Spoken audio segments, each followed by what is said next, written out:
we have a upholstery machine, a Consew 206, and I'm going to show you a tip on changing the needle and something that may actually help you with your hook timing.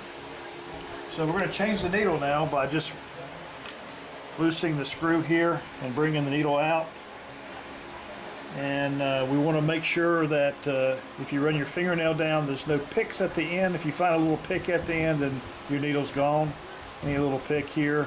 Also, you can visually inspect to make sure it's not got a little curve to it that's been bent. So it's got a scooped out area here. Typically, when you're putting the needle back in, you want to make sure that the needle is all the way up inside the needle bar as far as it can possibly go. Okay, and all the way up there, and you typically want the scoop to come here to the face, and that's how we set up the needle and change the needle. So we're going to show you a little tip here on how you can adjust this to maybe take some of the skips out or problems that you may have with breaking thread. One of the things you can do to advance your timing is you can loosen the screw, and you can actually change the position or the direction of the needle, and so that the scarf is no longer facing towards the middle of the machine. Now the scarf is facing more towards this angle. This does two things. One is it allows for the hook point to come closer to the needle, because now you've changed the scarf.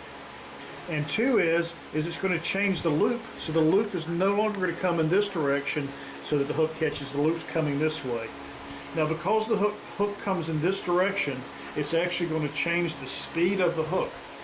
So without changing the speed of the hook. So here we are. We want to make this, move it a little bit. That may solve some of your problems. So first thing you do, sometimes you're having little skips, little breaks, is take your needle, make sure it's pushed all the way up in, make sure that the scarf is either placed here. If that doesn't work, turn the scarf a little bit here and see if that solves your problem. The second tip is that we're going to go here and we're going to loosen the needle, and we're going to orient the scarf so it's in the right position, the correct position, which is located here. And then what we're going to do is we're going to actually drop the needle down a little bit. And when I say a little bit, I mean a little bit. Let's say under a 1/16 of an inch. So just ever so slightly, we're going to drop that down.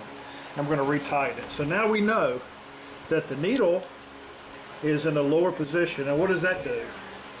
Typically your hook point's going to come in and catch the needle off the scarf here. So by dropping this down, it actually assists in loftier threads, or let's say a cotton or polyester thread that doesn't form a loop very quickly. So instead of having to go in and adjust your needle bar height, you can actually cheat here. So we're cheating in two positions. One is either whether the position of the scarf, and two is the height of the needle. In addition to adjusting that, you can also adjust the position of the needle scarf to a little bit of a turn, and you can actually advance your timing as well. So you can drop it down a little bit and turn it this way. If neither one of those work, then you may have some other issues in regards to your needle bar height or timing that needs to be addressed.